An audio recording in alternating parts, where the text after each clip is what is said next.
I would say if there are 18 with Hunter Biden, that will be something I'll look at this afternoon. Okay? Sure. I just heard about it for the first time. So you have 18 Secret Service going. Where is he exactly? In South Africa. In South Africa. And South Africa, you know, is on a watch list. You know that. Because what they're doing to people is brutal. And I've stopped having money go to South Africa. You know that. Billions of dollars. So he's in South Africa. That's very interesting. All right, I'm going to take a look at that. Thank you very much. Now, many of you by now, I'm sure you know that South Africa and the United States of America, there are some tensions there.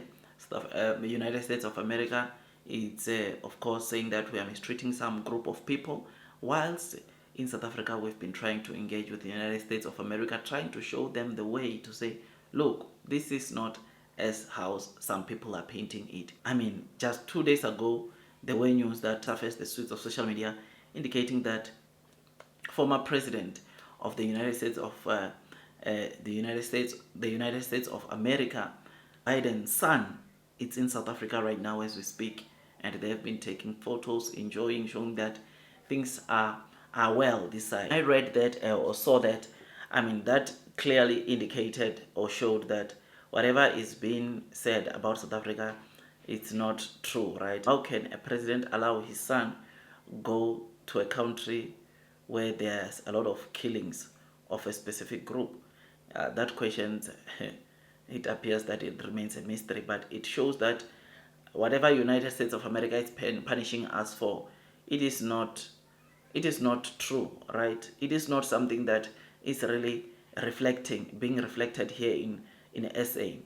I mean, it was very interesting that yesterday I came across a video. Part of the reason why I'm doing this video is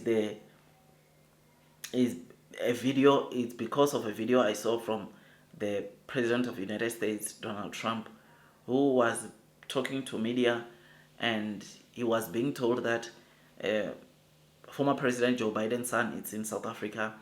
I mean, can you imagine? He is saying because of the mistreatments that South Africa government is doing to some certain group, they have stopped sending billions and billions of dollars of money to South Africa. Which billions is he talking about?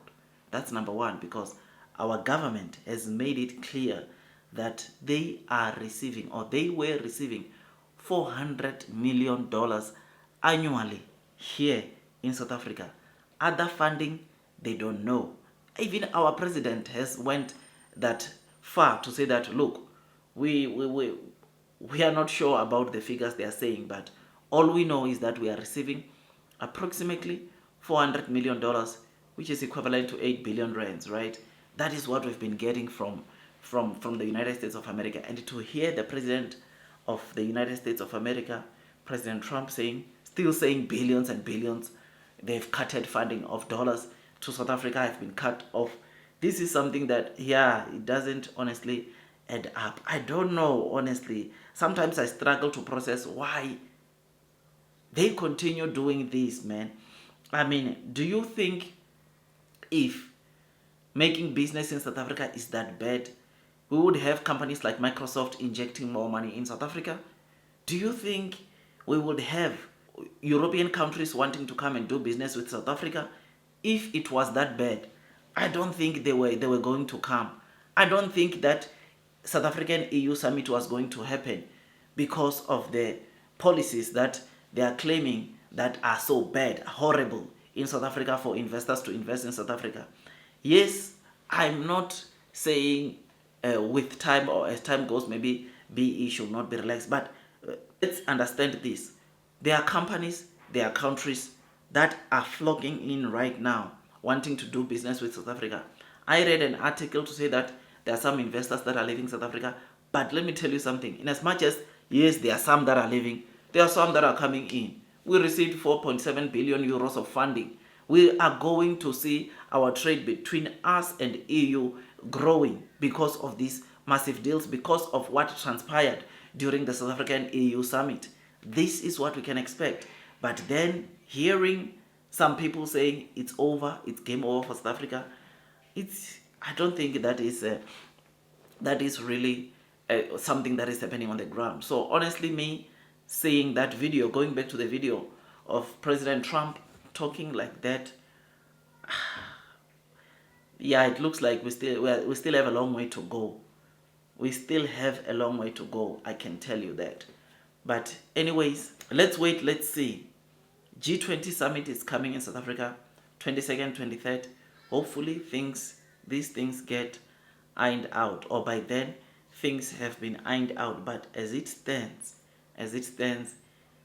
from how I saw President Trump talking, being interviewed, there's no progress that has been made, guys. That guy is still angry at us. That guy still won't, of course, listen to us, I suppose. Because if there were progress made, he was going to talk a different language on that video, don't you think? I think he was going to talk about maybe they are working well, or there's been progress in South Africa. He was not going to be worried. But the fact that he's still talking, the very same statement that he was talking, or in the very same tone that he was talking when he issued that sanction to us, it means that there's no progress that has been made. This is just the truth. This is what I picked up from that video. And look, the good thing about our government is that even with this, they are still trying to knock doors.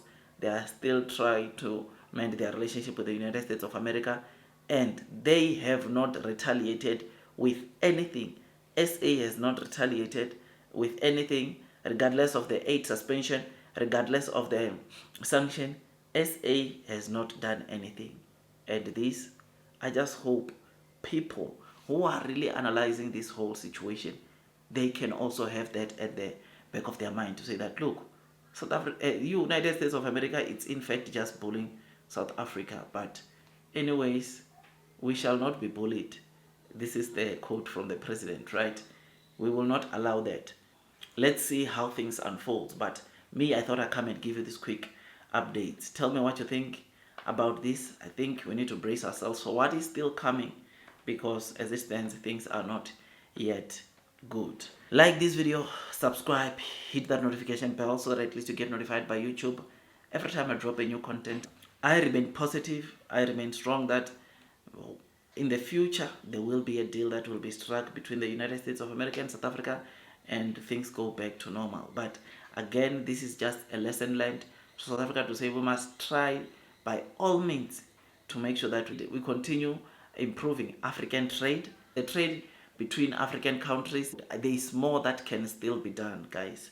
Honestly, I feel like if South Africa can work united, there is more that can happen in Africa. Yes, I know there are already structures and organizations that are already addressing these trade barriers, addressing the issue of free trade, or making it, or going plans, or outlining plan how that one can be done, which will be so great and it will benefit the African countries. So I think this, what is happening between South Africa and the United States of America, it's something that obviously we need to take into cognizance, and we need to take as a lesson learned, and we make sure that things like this don't happen in the future, right? We need to have more buffers. We need to have more savings as a country, so that we can mitigate some of the things that come with countries outside wanting to, of course, punish us, right? I will see you on the next one, and God bless you all.